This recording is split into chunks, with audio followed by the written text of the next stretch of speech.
Bien, bonjour à toutes et à tous.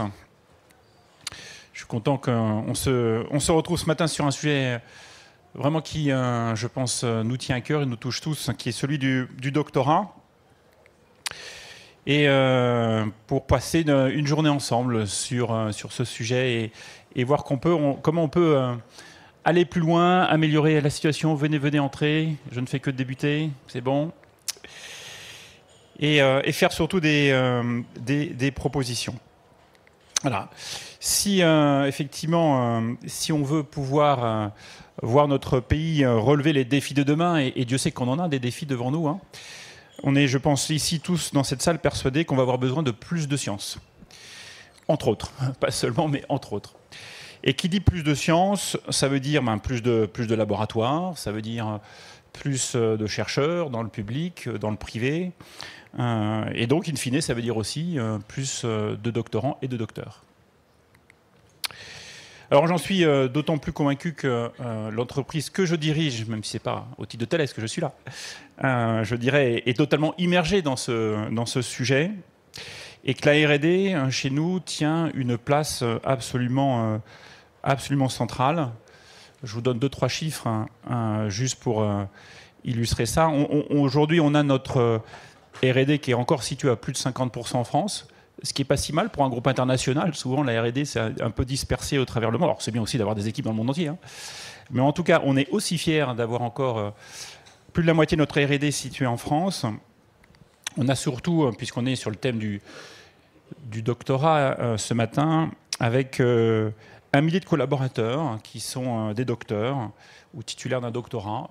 Et puis chaque année, on accueille une centaine de doctorants, notamment grâce au soutien CIFRE, merci l'ENRT, et le ministère, pour, je dirais, continuer d'accueillir effectivement un flux de doctorants chez nous régulièrement. Et on est vraiment convaincus que la façon pour nous, mais je pense qu'on peut le dire pour un certain nombre de grands groupes industriels, et pas que les grands groupes d'ailleurs, hein, de continuer à se développer, à gagner marché, à croître, c'est en apportant plus d'innovation. Notre modèle social étant ce qu'il est, il faut être capable effectivement de l'absorber. Et pour l'absorber, c'est être capable de proposer des choses qui ont une valeur importante pour nos clients. Et une valeur importante, c'est souvent tiré par l'innovation. Voilà, on boucle la boucle, c'est assez logique. Il faut de temps en temps le répéter aussi je dirais, à nos responsables publics. C'est pas pour le plaisir de faire de la recherche, c'est aussi une grande utilité et une source de compétitivité importante pour les entreprises. Bon, je reprends ma casquette de l'ENRT. Et c'est vrai que, je dirais, dans les missions clés de l'ENRT, cœur, on a bien sûr la promotion du doctorat et l'insertion des docteurs dans le monde de l'entreprise, le monde économique, au sens très large. Alors en juillet 2022, quand le nouveau gouvernement a été nommé, et je veux dire c'était vraiment votre initiative, Clarisse, hein, est allé voir la ministre Retailleau, qu'on connaît bien, pour lui faire cette proposition, pour lui en parler. Bien sûr que, je dirais, le ministère est engagé sur ces sujets-là depuis longtemps, mais pour autant pour partager avec elle notre conviction qu'il fallait faire plus, aller plus loin, et remettre ce chantier au cœur des priorités du gouvernement, en tout cas du ministère. Je veux dire qu'on a eu un accueil très favorable de la ministre, hein, vraiment à la fois très chaleureux et très favorable. Et je pense qu'elle en est intimement convaincue de cette nécessité. Alors, on y est allé au titre de la NRT, mais pour autant, on était aussi le porte-parole d'un certain nombre d'entre vous et d'associations qui défendent aussi cette idée. L'association Bernard Grégory, le réseau national des collèges doctoraux, voilà, 2 associations dont les présidents vont s'exprimer aussi aujourd'hui, qui portent ce sujet. Alors, le fait que la ministre, je dirais, a accepté assez facilement de clôturer cette journée marque bien son intérêt, et j'espère qu'elle viendra avec, au-delà d'un discours intéressant, comme toujours, un certain nombre de bonnes nouvelles, voilà, pour, je dirais, marquer in concreto son engagement sur ce sujet. Dans ce même mouvement, on a lancé aussi un certain nombre de groupes de travail, un collectif qui a travaillé pour faire des propositions. Voilà, c'est le rapport là, que vous avez sur vos chaises, pour ceux qui sont en présentiel. Pour ceux qui sont à distance, je ne sais pas, il doit être disponible en version électronique. Oui, Clarisse me dit oui, à la tête. Voilà, donc tout le monde pourra le compulser, le lire. Ce sera ma lecture du week-end, merci Clarisse. Il reflète effectivement le travail qui a été fait dans ce domaine par notre communauté. Peut-être quelques mots, même si tout ça peut nous sembler une évidence, que si on est là, c'est qu'on est convaincu du sujet. Pour autant, sur finalement pourquoi on s'est lancé dans cette initiative, pourquoi la NRT s'est auto-allumée, si je puis dire, pour pousser à nouveau ces sujets. D'abord, on peut partir d'un constat, se le redire entre nous ce matin, que le doctorat est en perte de vitesse en France. Il suffit de regarder les chiffres, on aime bien les chiffres, il suffit de regarder les chiffres. Dans les 10 dernières années, entre 2011 et 2020, le nombre de docteurs en France a régressé. Voilà, toute discipline confondue, moins 17%, c'est quand même assez énorme. Alors certes, c'est sur 10 ans, on peut diviser par 10, mais quand même, moins 17% sur 10 ans. Alors ce qui est d'autant plus frappant, c'est que là où la France régresse, les autres pays, eux, progressent. Donc on va vraiment dans le mauvais sens, pour le coup. On pourrait dire que les autres aussi, etc. Non. Voilà. Et effectivement, là aussi, quelques chiffres pour illustrer ça. Aux États-Unis, sur cette même période, le nombre de docteurs a progressé de 7%. En Inde, on est à 19% sur cette même période. Et alors, la Chine bat tous les records avec plus 43%. Voilà. Donc on est effectivement sur la mauvaise pente et c'est, je dirais, vraiment le moment de tirer sur le manche pour ceux qui pilotent et essayer de redresser la trajectoire de l'avion. Alors, les causes, en fait, elles sont à la fois profondes et assez bien connues de cette situation.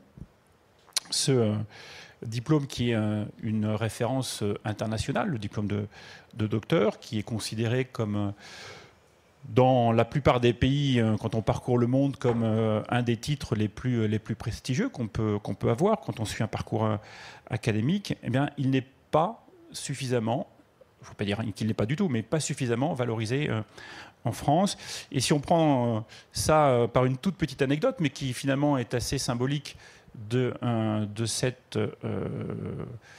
mauvaise valorisation de ce diplôme, de ce parcours académique, c'est qu'à l'étranger, quand vous regardez les cartes de visite de nos collègues, quand ils se présentent, ou sur leur profil LinkedIn maintenant, ils n'hésitent pas, il n'y a pas de pudeur à mettre le titre de docteur.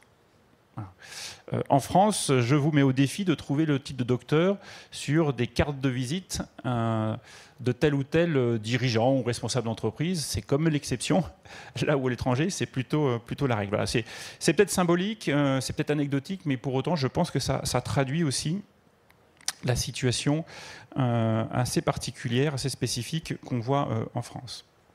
Alors c'est vrai que dans le secteur privé, bon, je connais un peu mieux que le secteur public, les docteurs ont encore du mal à trouver leur place, et notamment par rapport aux diplômés des grandes écoles. Alors je ne vais surtout pas opposer l'un à l'autre, je pense qu'on a besoin des deux, surtout vu mon parcours personnel. On a vraiment besoin de deux, mais c'est vrai que c'est plutôt un fait historique et culturel où on a vu, mais depuis des décennies, les ingénieurs, en tout cas les élèves sortant des grandes écoles, plutôt irriguer le secteur de l'économie, assez naturellement, et je dirais de manière plutôt très minoritaire, aller faire de la recherche, et notamment dans le secteur public. Et à l'inverse, les universités se sont davantage, et voire même massivement, tournées vers la recherche fondamentale dans les laboratoires académiques, les laboratoires publics. Voilà. C'est un fait, c'est ainsi, et ceci explique sans doute cela. Alors c'est vrai que cette situation, quelque part, n'a fait qu'enclencher ou accroître ce manque de reconnaissance pour les docteurs dans le monde des entreprises. C'est un peu un cercle vicieux. Moins il y en a, moins on les reconnaît. Et puis, c'est toujours pareil, moins il y en a, moins les entreprises savent, entre guillemets, intégrer des docteurs, je dirais, tracer des parcours de carrière attractifs. Et je ne parle pas uniquement de l'action de la rémunération, globalement un parcours de carrière. Et surtout, ne pas les cantonner, je dirais, à stricto sensu une carrière par la recherche dans les entreprises pour diriger tel département d'ingénierie ou tel laboratoire. C'est très très bien d'utiliser son savoir, je dirais, académique dans la matière en question une fois dans l'entreprise, mais pour autant, ça doit aussi ouvrir des carrières sur d'autres pans, d'autres champs de l'entreprise. Et force est de constater que les entreprises ne savent pas très bien faire.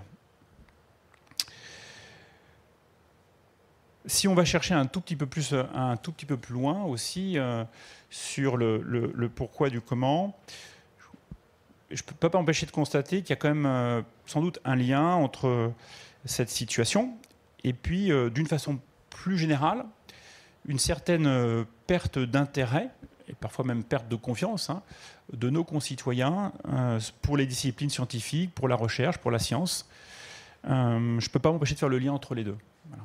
Et parce que ça se joue très tôt, finalement, dans les familles, quand les gamins, les jeunes, nos enfants, commencent à réfléchir, si tant est que les parents les aident à réfléchir, bah forcément, ils véhiculent dans leur conversation un imaginaire qui est positif ou qui est négatif. C'est vrai que le fait même qu'aujourd'hui, sur tout un tas de questions, je dirais la parole des scientifiques est mise au même niveau que celle des réseaux sociaux est plutôt inquiétant et n'aide pas, d'un point de vue général, sur cette question. Alors on le sait tous, je disais, l'innovation, la technologie, l'industrie d'une façon générale vont avoir un rôle décisif pour nous aider à résoudre un certain nombre de grandes transformations du monde. Les transformations liées au changement climatique, liées à l'énergie, qui sont redevenues des questions absolument fondamentales. Les enjeux numériques aussi, que de plus en plus d'ailleurs on assimile à des enjeux de souveraineté. On redécouvre les notions de souveraineté dans ces domaines. On va avoir besoin effectivement pour construire et entretenir, je dirais, ces filières d'expertise et d'excellence. On va avoir besoin de plus de compétences scientifiques et notamment dans le monde des entreprises et pas uniquement dans le monde académique. En plus du niveau scientifique que le doctorat permet d'acquérir, je pense qu'on sous-estime sans doute aussi, et là aussi je parle un petit peu au nom des entreprises, on sous-estime sans doute aussi les savoirs non techniques, les soft skills, les fameux soft skills. Ça ne se traduit pas très bien en français, mais enfin bon, je pense qu'on se comprend. Que ces parcours apportent aux doctorants et derrière aux docteurs. C'est vrai que souvent se lancer dans une thèse, c'est se lancer dans l'inconnu. On va aller chercher quelque chose que d'autres n'ont pas forcément déjà exploré en totalité. C'est souvent faire face à des problèmes qui ne sont pas toujours bien posés. C'est peut-être ça d'ailleurs qui en fait le côté excitant. C'est aussi faire face à des résultats parfois inattendus et savoir d'ailleurs du coup se remettre en cause, prendre de la distance, prendre du recul par rapport à, je dirais, par rapport au point de départ et ce à quoi sans doute on s'attendait. Voilà, je veux dire, cette formation, ça, je dirais, c'est sans se rendre compte particulièrement, mais ça développe un certain nombre de compétences, de caractéristiques humaines, je trouve, qui sont en tout cas très, très importantes, très intéressantes, là aussi, pour le monde de l'entreprise. La prise de recul, savoir avoir le doute raisonnable, c'est aussi bien d'avoir ce type de choses quand on est un dirigeant d'entreprise et pas uniquement un chercheur. Donc le doctorat forme bien, je dirais, forme des personnalités qui sont capables de mener des projets complexes avec un savoir de haut niveau et cette capacité, comme je disais, de douter et de se remettre en question. Alors partout dans le monde, ce sont des qualités dont les entreprises, je vous disais, vont avoir de plus en plus besoin. En tout cas, moi, j'en suis personnellement convaincu. Je reprends ma casquette Thales dans le groupe que je dirige. Et on va en avoir de plus en plus besoin dans les équipes de management en général et pas uniquement dans les équipes de R&D. Je crois que c'est un message aussi qu'il faut qu'on dise à nos jeunes doctorants ou ceux qui ont envie de se lancer dans cette aventure. Hein. Ça ne débouche pas obligatoirement vers des carrières effectivement dans les filières de R&D, même si on a besoin, je dirais, de gens avec un haut niveau de compétences aussi dans nos équipes d'ingénierie. Voilà. Et d'ailleurs, si on prend la situation inverse, hein, si on regarde les élèves qui sortent des grandes écoles, hein, à l'inverse, eux-mêmes, pour un certain nombre d'entre eux, n'hésitent pas à suivre un cursus de type thèse à l'université, parce qu'ils ont bien vu en quoi ça complète leur propre formation, la formation qu'ils ont suivie dans les grandes écoles, qui peuvent être peut-être un tout petit peu plus généralistes, où on apprend effectivement pas uniquement les sciences de l'ingénieur, mais d'autres disciplines. Voilà, j'espère en tout cas, non pas vous avoir convaincu, parce que si on est là, c'est qu'on est, à mon avis, convaincu, mais en tout cas, avoir remis en perspective un certain nombre de raisons pour lesquelles il nous a semblé vraiment important de se lancer dans cette initiative, de rebooster, remettre de l'énergie, si je puis dire, en faveur du doctorat et doctorants. C'est un vrai travail de fond. C'est vrai que quand on regarde les propositions très concrètes qui sont proposées à l'issue de ces travaux, c'est un vrai travail de fond qui va mobiliser en fait beaucoup de parties prenantes. Il n'y a pas de recette magique, malheureusement, où il y a une chose à décider et c'est reparti et on aura réglé le problème. Ça va mobiliser effectivement bon nombre de parties prenantes dans le monde de la formation et de l'emploi dans notre pays. Et il est d'autant plus urgent de commencer maintenant que ça va prendre des années. Voilà. Je pense que dans les entreprises, mais aussi dans le monde universitaire, on est souvent habitué à gérer le temps long. En tout cas, moi, je suis habitué à gérer le temps long chez Thales. Le politique, un peu moins, on va dire ça comme ça, un peu moins. Pour autant, j'ai bon espoir que Madame la Ministre, ce soir, nous démontrera qu'on peut être responsable gouvernemental, mais aussi gérer le temps long et je dirais, s'embarquer sur des mesures qui prendront peut-être quelques années à produire leurs effets, mais encore une fois, raison de plus de commencer sans délai. Ce rapport, vous verrez, il fait 3 types de recommandations. La première, ou les premières, visent à remettre la science et le doctorat au cœur de la société. Il y a un deuxième, je dirais, groupe de recommandations qui concernent vraiment, cette fois-ci, les formations doctorales elles-mêmes. Et puis enfin, celle qui touche à l'employabilité, j'ai réussi à le dire, des docteurs dans le secteur privé, qui est un terrain qui, en tout cas, moi, me touche et nous concerne directement. Voilà, tout ça, je dirais, est extrêmement concret. On a aussi cherché à faire en sorte que ça mobilise pas ou très peu de financement, hein, parce qu'effectivement, dès qu'on arrive à l'aspect financement, on voit bien que, compte tenu de la situation budgétaire ambiante, c'est difficile, c'est compliqué. Donc voilà, là aussi, ça montre bien le pragmatisme de ces travaux et le réalisme, hein, d'avoir été chercher des solutions sans pour autant toujours demander plus d'argent. Voilà, par contre, effectivement, ces solutions, elles vont demander de la détermination, de la constance et de la ténacité pour effectivement faire bouger les choses dans la durée. Voilà ce que je veux vous dire ce matin. Écoutez, je vous remercie parce que vous êtes nombreux, hein, même si tout le monde n'est pas arrivé à l'heure, c'est pas grave. L'important, c'est de commencer à travailler après mon discours, qui était juste là pour permettre à ce que tout le monde arrive tranquillement ici à la Défense, au campus cyber. Je vous souhaite un très bon colloque, une très bonne journée et j'espère de bonnes choses avec la ministre ce soir. Merci beaucoup.